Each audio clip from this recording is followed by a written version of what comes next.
Plenty of us working folks wish we could trade places with Dolly Parton in the 1980 movie 9 to 5. Then there are the lucky few who already find themselves in good company. Here's Rita Braver.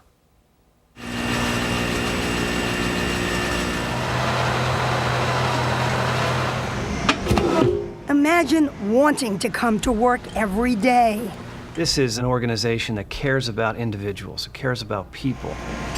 A place where no one watches how many hours you put in. I can say here, we don't punch time clocks. I've completed 192. Where you're encouraged to take risks. Okay, great. If you ever get the itch where you start to feel bored, it's pretty easy to contribute in another area. A company where all 8,600 workers who make hundreds of products at plants scattered around the world are never called employees, but always associates. And for higher-ups, you use the word leader, not boss. Right, we don't like the boss word either.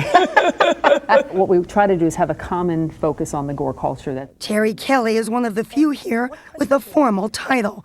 She is president and CEO at W.L. Gore and Associates. About 10 years after the company was founded, the founder's son invented Gore-Tex fabric, which really... Trained as an engineer, she was elevated in part because her peers supported her.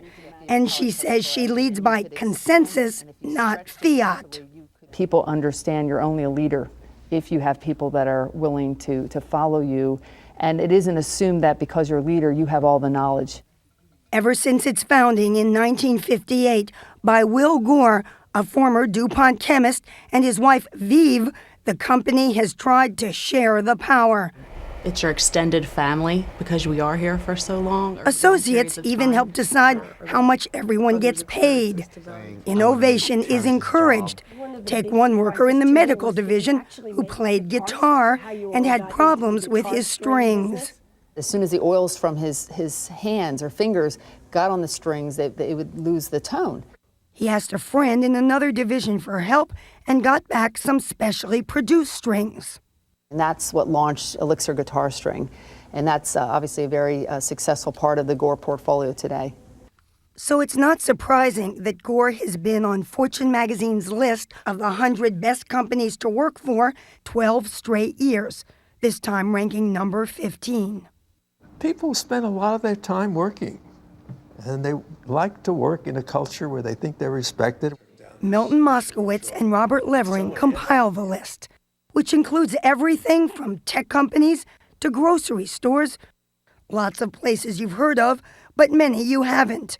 The companies, 400 this year, apply for the honor. Scores are based in large part on an employee survey.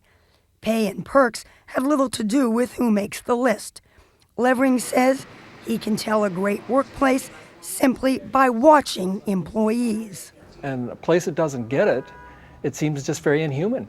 People are just not friendly with each other. It doesn't look like they're having fun.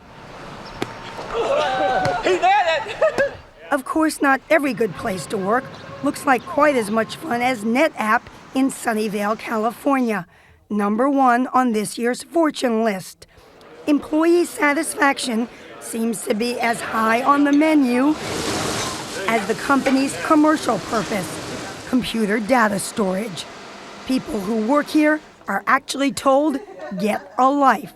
They encourage us to do volunteer work. They encourage us to spend time with families. I mean, sometimes just showing appreciation, it's part of the two-way interaction of humans. Do you mind if I crash your meeting? Not at all. Dave Hitz, who co-founded NetApp in 1992, firmly believes the bottom line is helped by happy workers. That's cool. When someone's motivated, when they're engaged, they'll do 5 times as much. If they understand where the company's going, where they're trying to get to, and they feel good about it, magic happens. But Hitz says the all-for-one, one-for-all culture here is not for everyone. We value teamwork over prima donnas. A super smart person who can't get along with other people, who insists on taking all of the credit, who causes bad feelings around him or her, I don't think people like that are worth it. Hard to start with. Here we go. We're coming around. Delighted as workers here seem to be, they are not immune to the current economy. Layoffs hit about 6% of NetApp's 8,000 employees last month. But along with the bitter was some sweet. And we went way beyond on the severance package at what we were legally required to do. So it's certainly not a good or a happy thing, but I still think, even given that, it's something that you can do with a sense of compassion. And even in places like Gore, where there have been no layoffs so far, CEO Terry Kelly says that running a great place to work is not an end in itself. Having a great, strong culture for culture's sake is not going to ensure our success as an enterprise. If we're not creating innovative products that our customers and consumers value, there will be no Gore enterprise. Still, what surprises people who produce good products at happy places is why more companies haven't caught on. Maybe you ought to ask your boss.